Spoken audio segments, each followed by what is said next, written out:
जय हिंद। मैं करण अंबेडकर क्षेत्र पंचायत सदस्य पैदा नाम का आप सभी लोग जनमानस को मैं स्वागत नमन वंदन तथा अभिनंदन करता हूं। और अपने गांव में चक्रोट संख्या 173 की वर्षावत आज तक की क्या स्थिति है मैं आप लोगों से शेयर करना चाहता हूं, ताकि आप लोग भी हकीकत से रूबरू हों। बताना चाहूँगा कि मैं पिछले 3-4 साल पहले मैंने चक्रोट संख्या 173 जो कि गाँव से निकलती है और उत्तर दिशा की तरफ सरहद मार्ग से होते हुए आमा क्षेत्र के लिए चली जाती है।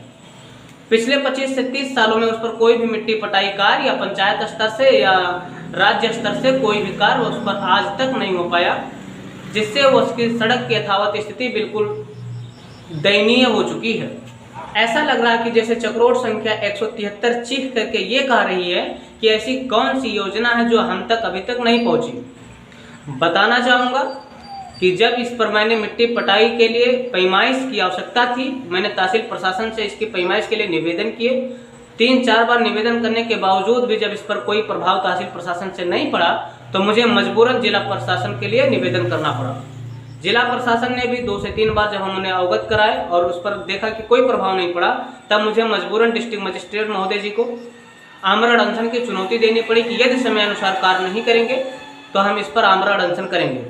आमरण अनशन का नाम सुनते ही डिस्ट्रिक्ट मजिस्ट्रेट महोदय जी तहसील प्रशासन को निर्देश देते हैं कि यथाशीघ्र उस चक्रोट को पैमाइश कर मिट्टी पटाना और जल्दी ही मुझे आख्या दें। आदेश आते ही पूरी तहसील प्रशासन में बिजली की लहर दौड़ गई। तहसील प्रशासन पूरी टीम के साथ तहसीलदार महोदय जी यथावत प्रकरण स्थल पर पहुंचते हैं और स्थलीय जांच करते हैं। स्थलीय जांच करते हैं, अभिलेखीय जांच करते हैं, तो तथ्य प्रकाश में आता है कि हमारे ही गांव के श्री शैलेश कुमार त्रिपाठी जी उस चक्रोट पर नक्शा दुरुस्तीकरण का मुकदमा दर्ज किए हैं और इस पर वो हाई कोर्ट से डायरेक्शन भी ला चुके हैं। यह मुकदमा सिद्धार्थनगर के न्यायालय अपर जिलाधिकारी महोदय जी के यहाँ आज भी विचाराधीन है। तहसीलदार महोदय जी हमें निर्देश देते हैं कि जब तक यह मुकदमा चल रहा है, इस पर कोई न्यायालय की तरफ से अंतिम रूप से आदेश पारित नहीं हो पाएगा, यथावत स्थिति ही बनी रहेगी, क्योंकि इस पर मुझे कानून का उल्लंघन करने का निर्देश नहीं है। मैं इस पर कोई भी कार्य नहीं करा पाऊंगा। अगर आपके द्वारा आमरण अनशन की जाती है तो आपके खिलाफ कार्रवाई की जाएगी और आपको नितांत जेल में डाल दिया जाएगा। यह सूचना सीओ इटवा को, थाना गलोरा को भी निर्देशित किया गया कि यदि करण अंबेडकर के माध्यम से कोई भी आमरण अनशन का कदम उठाया जाता है तो इनके ऊपर पुलिस कार्रवाई भी नितांत आवश्यक है। मुझे जब पता चला कि ये न्यायालय अपर जिलाधिकारी महोदय जी के यहाँ ये विचाराधीन है, हम अपने वकील रख करके वहाँ डिबेट कराए। डिबेट 2 से 3 डिबेट करने के बावजूद अगस्त के महीने में शैलेश कुमार त्रिपाठी जी को अंतिम अवसर दिया गया कि आप जिस बेस पर बता रहे हैं कि यह नक्शा संशोधन होना अनिवार्य है, वो रिकॉर्ड पेश करें।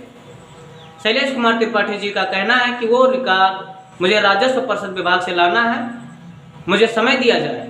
उन्हें अंतिम अवसर अगस्त महीने में दिया गया था, लेकिन वो आज तक लगभग 10 महीने हो गए, वो कोई भी कागज़ पेश नहीं कर पाए। आज भी कोर्ट में विचाराधीन है। मैंने इसकी बार बार पैरवी भी की, प्रेशर पड़ा तहसील प्रशासन के ऊपर। तहसील प्रशासन से ऊपर का जब प्रेशर पड़ा तो तहसीलदार महोदय जी बार तहसील प्रशासन के ऊपर प्रेशर पड़ने से तहसीलदार महोदय जी मेरे खिलाफ एक नोटिस भेजते हैं। उस नोटिस में 1,08,000 रुपये का जुर्माना दिखाते हैं।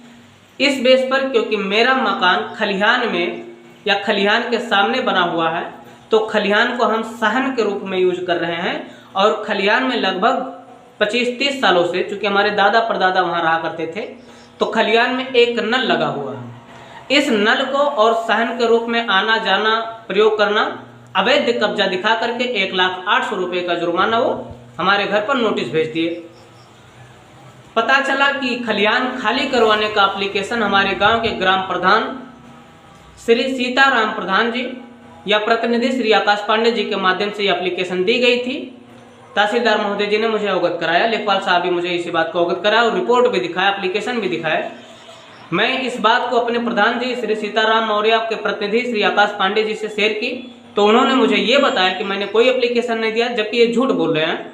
क्योंकि मुझे लग रहा है कि एप्लीकेशन यही दिए होंगे, क्योंकि जिस चक्रोट को मैं पटवा रहा हूँ श्री शैलेश कुमार त्रिपाठी जी ही उसका विरोध कर रहे हैं और श्री शैलेश कुमार त्रिपाठी जी श्री आकाश पांडे जी के अभिन्न शुभचिंतकों में से एक हैं। शैलेश कुमार त्रिपाठी जी का सिर्फ एक ही उद्देश्य है कि यह चक्रोड ना बन पाए, यथावत स्थिति बनी रहे। यह शुभचिंतक होने के नाते आकाश पांडे जी से एक प्रेशर बनवाए, एक दबाव बनवाए कि जब तक इनके ऊपर भी खलियान खाली करवाओगे, हो सकता है इससे वो डर जाएं और इस चक्रोड को ना बनवाएं। फायदा भी उठाए, खलियान खाली करवाने के लिए उन्होंने एप्लीकेशन भी दिए। ये अच्छी बात है कि ग्राम पंचायत की जमीन है खलियान, उसको खलियान खाली किया जाए। जो भी कहीं भी जो भी ग्राम पंचायत या जीएस लैंड की जमीन है, जैसे खलियान हो गया, तालाब हो गया, गोरगड्ढा हो गया, नवीन परती हो गई, इसको खाली होना चाहिए। हालांकि प्रधान जी ने बहुत अच्छा कदम उठाया खलियान खाली करवाने के लिए। उनका काम अधूरा है, अभी उन्होंने तालाब के लिए नहीं डाला, पोखरों के लिए नहीं डाला, नवीन परतियों के लिए नहीं डाला, बंजर भूमि खाली करवाने के लिए नहीं डाला। प्रधान जी आप चिंता ना करें, मैं आपकी सहायता करूंगा। मैं आज इस पूरे ग्राम पंचायत की जितनी भी जीएस लैंड की जमीन है, चाहे वो खलियान हो, गड्ढा हो, पोखरा हो, नवीन परती हो, मैं सबको खाली करवाने के लिए एप्लीकेशन दे रहा हूं। मैं आपके साथ हूं, मैं आपकी सहायता करूंगा, आप इसकी चिंता ना करें। आपने अधूरा किया काम मैं पूरा करूंगा। यह प्रकरण अभी भी विचाराधीन है। मैं बहुत जल्द कल या परसों में इसकी एक एप्लीकेशन देता हूं, ताकि हमारे ग्राम पंचायत की जो भी जीएस लैंड की जमीन है, चाहे बंजर भूमि की कब्जा हो, चाहे खलियान की कब्जा हो, चाहे तालाब की कब्जा हो, चाहे गड्ढे पोखरों की कब्जा हो, सबको खाली किया जाए। हो सके तो एक हफ्ते या इसी महीने के अंदर खाली करा दिया जाए। जय हिंद।